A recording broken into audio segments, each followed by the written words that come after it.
Hello everybody and welcome to Forever Rugby on Forever Sports. And Wales have just beaten Ireland 21 points to 16. An incredible game which saw a very, very brave Ireland just fail to compete with the strength and the sheer dedication of the defense of Wales. Before we break down the game as a whole, please do subscribe to the channel, bottom right hand corner there, smash a like on the video as well. Let me know what you thought of the game down in the comments. But right, so a game where Wales started really, really well and were all over Ireland in the early stages, suddenly was turned on its head. Well, it was sort of compounded really by the fact that Peter Mahoney then got sent off a red card for a dangerous clean out on, I think it was Wyn Jones at the time, or Francis. He just came in with his arms, the bottom of his hand sort of by his body, and a reckless clean out. You can't really argue that it wasn't a red card. And suddenly Ireland were asked to play 65 minutes of Six Nations rugby with 14 men. But literally since the red card, the game just turned on its head, and Wales had a 6-0 lead, and suddenly Ireland were all over Wales. And by the end of half time, suddenly we're 13-6 and playing the better rugby. And Wales, for all they had the numerical advantage and were defending really well, just couldn't get their hands on any possession. And Ireland looked like the better side.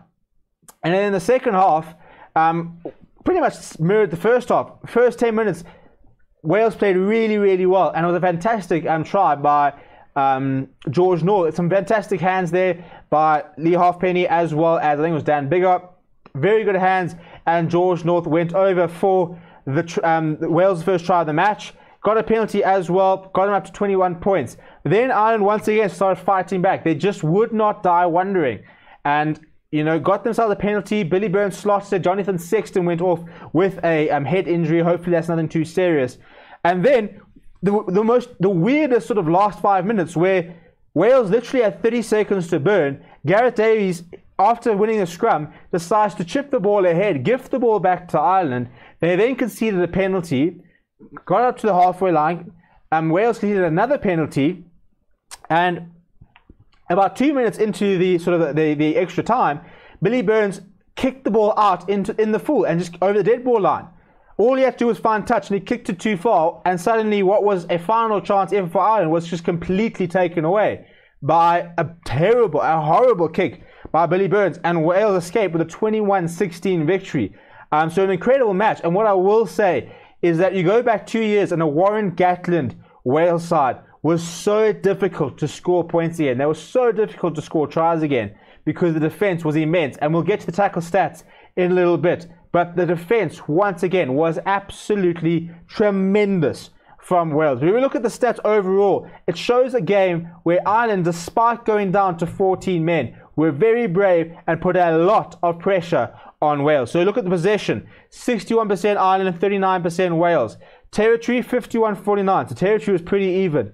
But the time spent in the opposition half, 24 minutes by Ireland, 17 minutes by Wales. Time in opposition 22, Ireland had double the time that Wales had.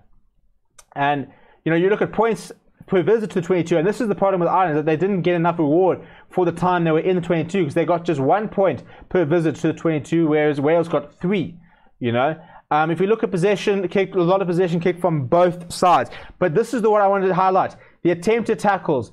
262 attempted tackles by Wales, 23 missed. That is a brilliant stat. That was why they won the game. They were just too hard to break down. On the other hand, Ireland were asked to make 116 tackles and missed 11 of them. So it was too.